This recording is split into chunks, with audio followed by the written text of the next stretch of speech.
My name's Ed Snowden. I'm 29 years old. I work for Booz Allen Hamilton as an infrastructure analyst for NSA in Hawaii.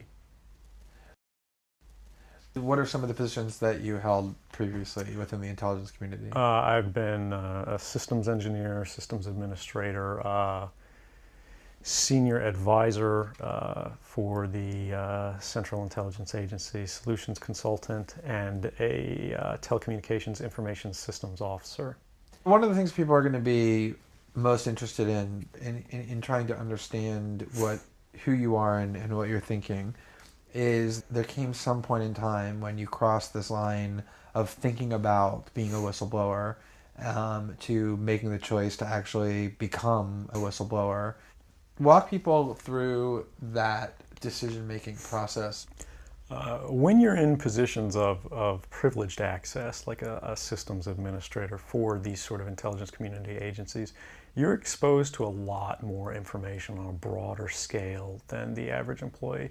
And because of that, you see things that may be disturbing, but over the course of a normal person's career, you'd only see one or two of these instances. When you see everything, you see them on a more frequent basis. And you recognize that some of these things are actually abuses. And when you talk to people about them in a place like this, where this is the normal state of business, people tend not to take them very seriously and move on from them. But over time, that awareness of wrongdoing sort of builds up, and you feel compelled to talk about it. And the more you talk about it, the more you're ignored, the more you're told it's not a problem. Until eventually you realize that these things need to be determined by the public, not by somebody who was simply hired by the government. Talk a little bit about how the American surveillance state actually functions. Does it target the actions of Americans? NSA and the intelligence community in general is focused on getting intelligence wherever it can, by any means possible, that it believes on the grounds of sort of a self-certification that they serve the national interest. Originally, we saw that focus very narrowly tailored as foreign intelligence gathered overseas. Now, increasingly, we see that it's happening domestically. And to do that, the NSA specifically, targets the communications of everyone. It ingests them by default. It collects them in its system, and it filters them, and it analyzes them, and it measures them, and it stores them for periods of time, simply because that's the easiest, most efficient, and most valuable way to achieve these ends.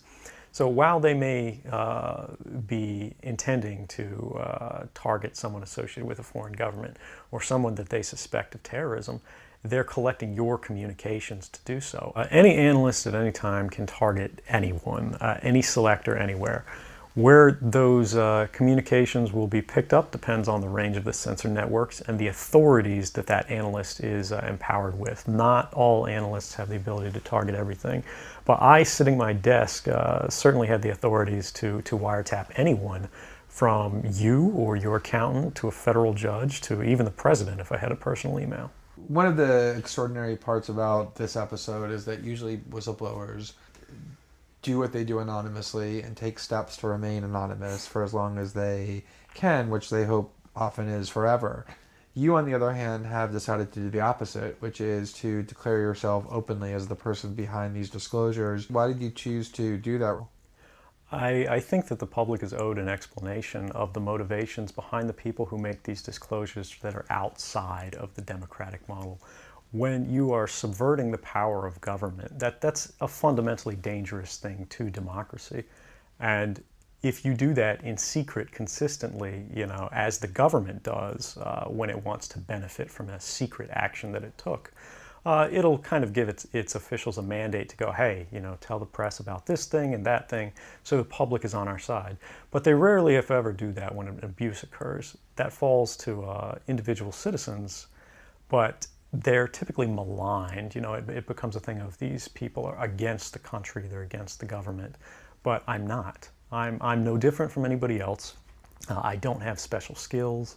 I'm just another guy who sits there day to day in the office, watches what's happening, and goes, this is something that's not our place to decide. The public needs to decide whether these programs and policies are right or wrong. And I'm willing to go on the record to defend the authenticity of them and say, I didn't change these. I didn't modify the story. This is the truth. This is what's happening. You should decide whether we need to be doing this. Have you given thought to what it is that the U.S. government's response to your conduct is, in terms of what they might say about you, how they might try to depict you, what they might try to do to you? Yeah, I could be, rendered by the CIA. I could have people come after me, or any of their third-party partners. They work closely with a number of other nations. Or they could pay off the triads, or any of their agents or assets. We've got a CIA station just up the road in the consulate here in Hong Kong, and I'm sure they're going to be very busy for the next week. And that's a fear I'll live under for the rest of my life, however long that happens to be. You can't come forward against the world's most powerful intelligence agencies and be completely free from risk, because they're such powerful adversaries that no one can meaningfully oppose them. If they want to get you, they'll get you in time. But at the same time, you have to make a determination about what it is that's important to you. And if living unfreely but comfortably is something you're willing to accept, and I think many of us are, it's the human nature. You can get up every day, you can go to work, you can collect your large paycheck for relatively little work against the public interest, and go to sleep at night after watching your shows. But if you realize that that's the world that you helped create, and it's going to get worse with the next generation and the next generation who extend the capabilities of this sort of architecture of oppression, you realize that you might be willing to accept any risk. And it doesn't matter what the outcome is, so long as the public gets to make their own decisions about how that's applied. Why should people care about surveillance? Because even if you're not doing anything wrong, you're being watched and recorded. And the storage capability of these systems increases every year consistently by orders of magnitude, to where it's getting to the point you don't have to have done anything wrong. You simply have to eventually fall under suspicion from somebody, even by a wrong call. And then they can use the system to go back in time and scrutinize every decision you've ever made, every friend you've ever discussed something with, and attack you on that basis to sort of derive suspicion from an innocent life and paint anyone in the context of a wrongdoer. We are currently sitting in a room in Hong Kong, which is where we are because you've traveled here. Talk a little bit about why it is that you came here, and specifically there are going to be people who will speculate that what you really intend to do is to defect to the country that many see as the #1 rival of the United States, which is China, and that what you're really doing is essentially seeking to aid an enemy of the United States with which you intend to seek asylum. Can you talk a little bit about that? Sure. So there's a couple assertions in those arguments that are sort of embedded in the questioning of the choice of Hong Kong. The first is that China is an enemy of the United States. It's not. I mean, there are conflicts between the United States government and the Chinese PRC government, but the peoples inherently, we don't care. We trade with each other freely. We're not at war. We're not in armed conflict, and we're not trying to be. We're the largest trading partners out there for each other. Additionally, Hong Kong has a strong tradition of free speech. People think, oh, China, great firewall.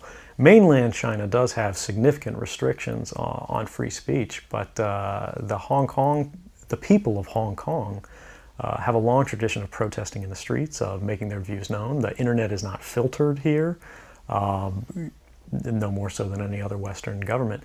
And I believe that the Hong Kong government is actually independent in relation to a lot of other leading Western governments.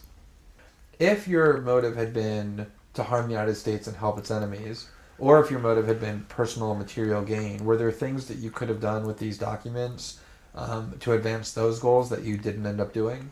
Oh, absolutely. I mean, anybody in the positions of access with the technical capabilities that I had could, suck out secrets, pass them on the open market to Russia. They always have an open door, as we do. I had access to, you know, the full rosters of everyone working at the NSA, the entire intelligence community, and undercover assets all around the world, the locations of every station we have, what their missions are, and so forth. If I had just wanted to harm the U.S., you know, that you could shut down the surveillance system in an afternoon. But that's not my intention, and I think for anyone making that argument, they need to think, if they were in my position, and you know, you live a privileged life, you're living in Hawaii, in paradise, and making a ton of money, what would it take to make you leave everything behind? The greatest fear that I have regarding the outcome for America of these disclosures is that nothing will change. People will see in the media all of these disclosures. They'll know the lengths that the government is going to grant themselves powers unilaterally to create greater control over American society and global society.